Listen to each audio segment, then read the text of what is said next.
മക്കളെ, basic organic കെമിസ്ട്രിയിലെ qualitative അനാലിസിസിൽ നിന്ന് 2023 നീറ്റ് എക്സാമിന് ചോദിച്ച ക്വസ്റ്റ്യൻ ആയത് in Lassaigne's extract of an organic compound both nitrogen and sulphur are present which gives blood red colour with ferric ion due to the formation of.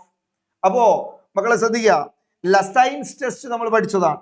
നമ്മുടെ organic കോമ്പൗണ്ടിനെ sodium fusion extract ആയിട്ട് അല്ലെങ്കിൽ ലസൈൻ extract ആയിട്ട് മാറ്റാൻ എന്താ ചെയ്യേണ്ട? Organic കോമ്പൗണ്ടില് നൈട്രജനും സൾഫറും രണ്ടും പ്രസന്റ് ആണെന്ന് വിചാരിച്ചോ. അങ്ങനെയാണ് സോഡിയം ഫ്യൂഷൻ എക്സ്ട്രാക്ട് എന്ന് പറയാൻ നിങ്ങൾക്ക് അറിയാം.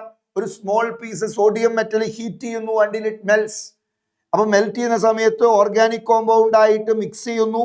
എന്നിട്ട് that mass is extracted with water.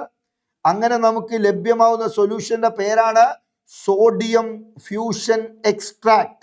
Sodium fusion extract. നമ്മുടെ ഓർഗാനിക് കോമ്പൗണ്ടില് നൈട്രജനും സൾഫറും രണ്ടും പ്രസന്റ് ആണെങ്കിൽ sodium fusion extract will contain sodium thiocyanate NaSCN. Sodium thiocyanate Na+ഉം SCN- ആണ്. തയോസയനേറ്റ് അയോൺ ആണ്. അപ്പൊ മക്കളെ, ഈ നൈട്രജനും സൾഫറും രണ്ടും ഉണ്ടെങ്കിൽ extract will contain sodium thiocyanate. ഇതിലേക്ക് Fe3+ അടങ്ങിയിട്ടുള്ള സൊല്യൂഷൻ ചേർത്താൽ will get blood red colour. കാരണം Fe3+ അയോൺ ഈ തയോസയനേറ്റുമായിട്ട് കമ്പൈൻ ചെയ്യും. അങ്ങനെ കമ്പൈൻ ചെയ്താൽ ആരെ കിട്ടുക?